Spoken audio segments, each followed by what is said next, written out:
әлемнің ең бай елдерінің бірі болған Біріккен Араб Әмірліктері ақшаның бір елді қалай өзгерте алуына үлкен бір дәлел. Бірақ барлық нәрсе көрінген сияқты емес. Араб жартылай аралында орналасқан бұл елдің жер көлемі 83.600 км квадрат қана.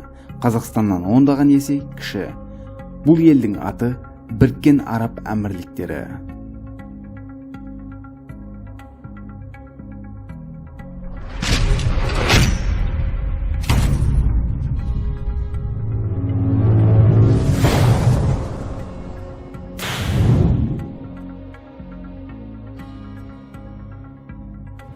Бәріңізге сәлем, мен Мардан. 27 шындықтың жаңа бөліміне қош келдіңіз.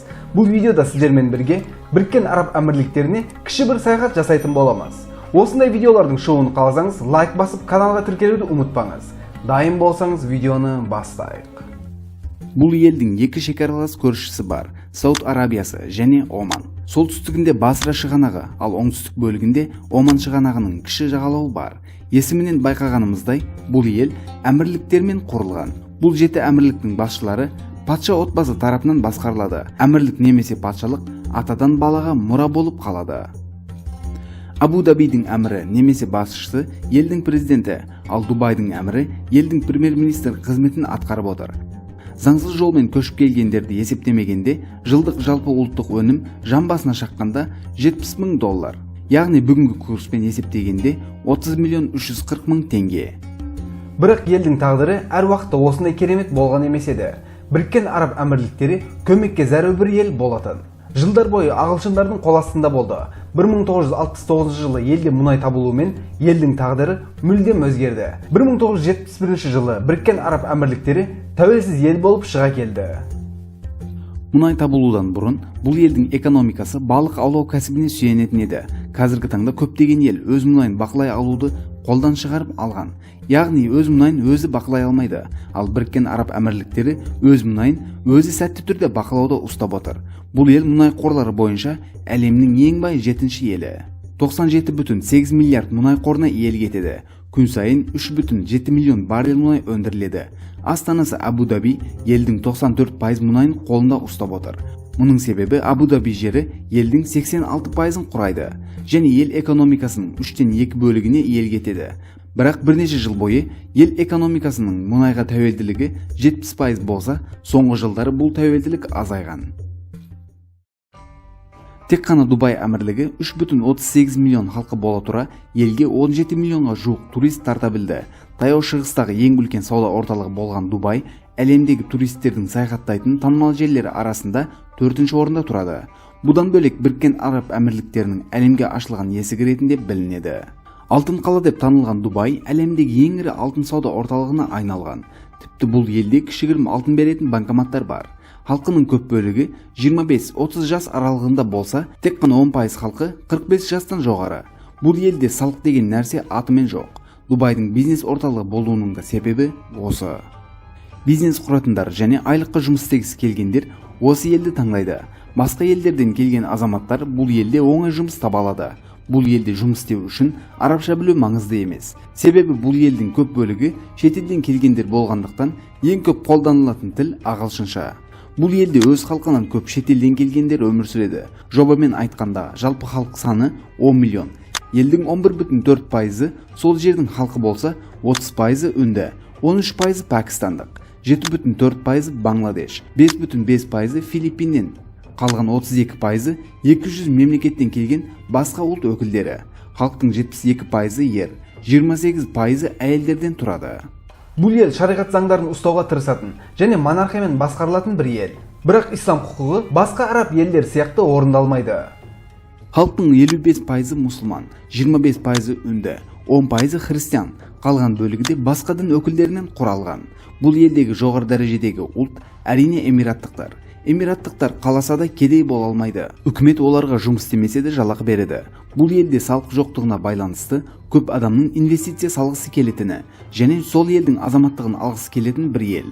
Бірақ бұл елдің азаматтығын алу өте қиын. Азаматтар үшін білім алу, медицина және осы сияқты көп нәрсе тегін. Электр токі және су үшін өте аз төлем жасайды.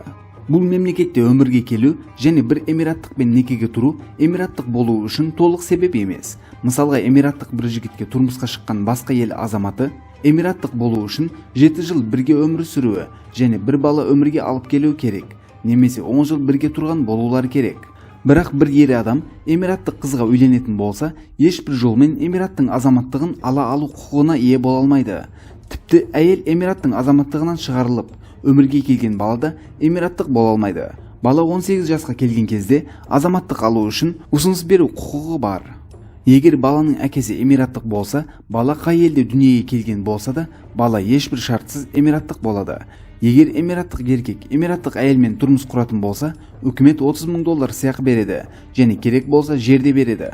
Басқа кажеттиликтер бар болса, көмөк көрсетеді.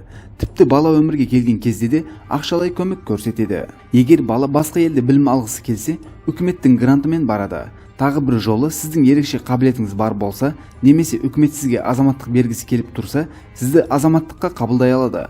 Элдин адилет жүйесинде жазылмаган бир заң бар. Эмираттыктар ар убакыт ар такырыпта дурус болуп эсептеледі.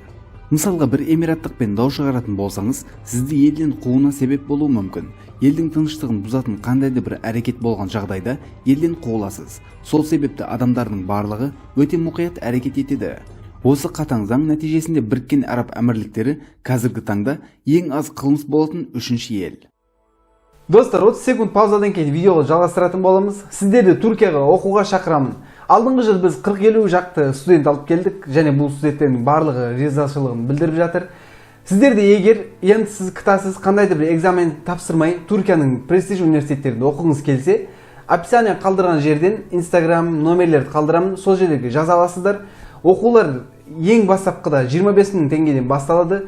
Түркияда оқығым келеді десеңіз, Education Industry сіздерге көмектесуге дайын. Описанияға қалдырамын, сол жерден қарап көріп жаза беріңіздер. Видеоны жалғастырайық.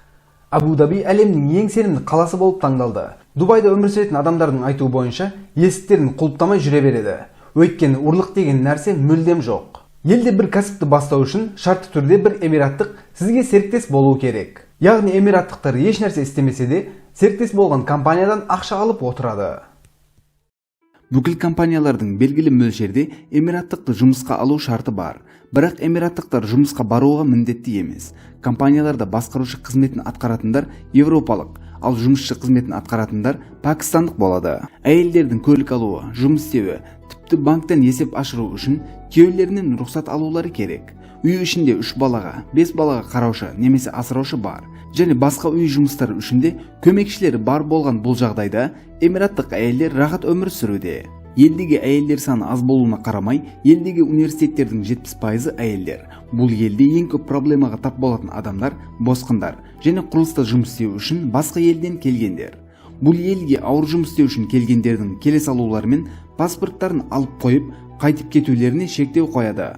Жұмыс ауыстырулары мүмкін емес және жылдық демалыс жоқ. Жұмысты тастап өз елдеріне қайту болса, жұмыс берушінің қолында.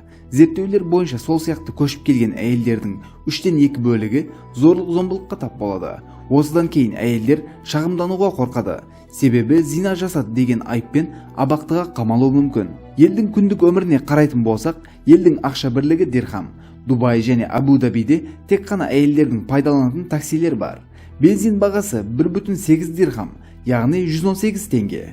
Бұл жер әлемнің ең құрақ елдерінің бірі. Ие болған байлығы және технологиялық күші нәтижесінде елде жасанды түрде жаңбыр жаудырады. Жылдың ең суық кездерінде елде 25 градусты көрсетіп тұрады. Кейде 15 градусқа дейін түседі, ал кейде 55 градусқа дейін көтеріледі.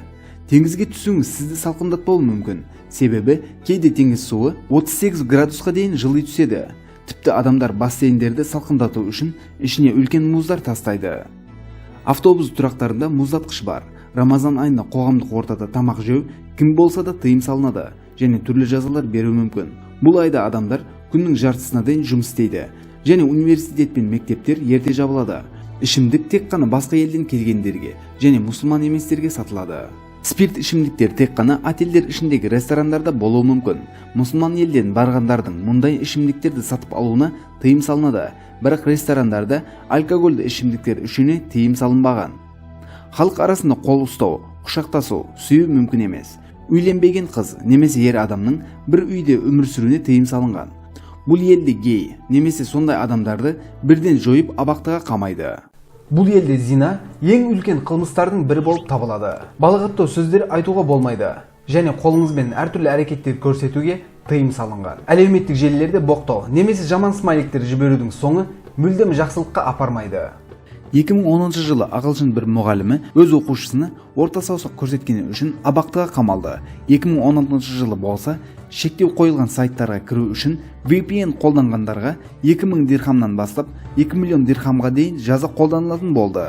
Қалада кейде құмды жел болады. Көлігіңіз кір немесе шаң болатын болса, 500 дирхам төлейсіз. Адамдардың рұқсатынсыз оларды суретке түсіру қылмыс болып табылады. Тіпті елге турист ретінде келген адамдар бұл заңды білмегендіктен елден шығарылып жатады. 2015 жылы Абу-Дабиде өмір сүрген австриялық бір әйел тек қана Facebook'тан бөліскен суреті себепті 53 сағат абақтыда болды және $3600 төлеуге мәжбүр болды және елден шығарылды. Бұл елдің ең көп сынға ұшырайтын жүйесі әділет жүйесі. 2016 жылы болған тасқынның әлеуметтік желілерде суреттері тарауы заңға қайшы деп табылды. Жол қағидаларына бағынуы өте маңызды. 3 рет бағдаршамның қызыл түсі жанған кезде өтіп кететін болсаңыз, абақтыға қамаласыз. Бұл елдің барлық нәрсенің ең үлкеніне және ең жақсысына ие болу құмарлығы елдегі адамдардың тұтынушы өмір сүру стилі қалыптасуына себеп болған. Бұл елдің ең үлкен ғимараты және әлемнің ең үлкен ғимараты болып та есептелетін 828 метр биік болған Бурдж Халифа ғимараты. 6 жылда құрылысы біткен бұл ғимаратқа $1,5 миллиард ақша кеткен. Бұл ғимаратты толықтай тазарту 36 жұмысшының 3 айына алады. Тазалық біткеннен кейін тазалық тобы барлық тазалық жұмыстарын қайтадан бастау керек. Әлемнің ең үлкен қонақ үйі Дубайда орналасқан. Оның да биіктігі 357 метр. Осыдан бөлек әлемнің 7 жұлдызды қонақ үйі 1999 жылы Дубайда құрылды. Бурдж Аль-Араб. Әлемнің ең қымбат торты да осы елде жасалынды. Шынайы алмастармен безендірілген 1,8 метр ұзындықта болған тортқа кеткен шығын $75 миллион. Өткен айларда екі жұп сәбилерінің жынсын үйрену үшін той ұйымдастырды. Сәбилерінің жынсын Бурдж Халифа ғимаратында көк түсті етіп көрсету үшін $100 миллион жаратқан. Жабайы жануарларды үйде бағу заңды болмаса да, байлар арасында бұл кең тараған. Тіпті осы себепті жеке жануарлар паркын ашқан адамдар да бар. Өздерін көрсету үшін адамдар тарапынан табиғаттан тартып алынған бұл жануарлар адамдардың ойыншығы болған. Әлемнің ең үлкен қолдан жасалған аралы Пальм Жумейрах аралы да Дубайда. Пальма пішіні тәрізді бұл аралдың биіктігі соншалық ғарыштан көрінеді. Бір видеоның да аяғына келдік. Осындай видеолардың шығуын қаласаңыз, лайк басып, каналға тіркелуді ұмытпаңыз. Өз пікіріңізді комментарийға жазуды ұмытпаңыз. Әр апта жаңа видеолар шығуы жалғасатын болады. Келесі бейнелерде көріскенше, мен Мардан.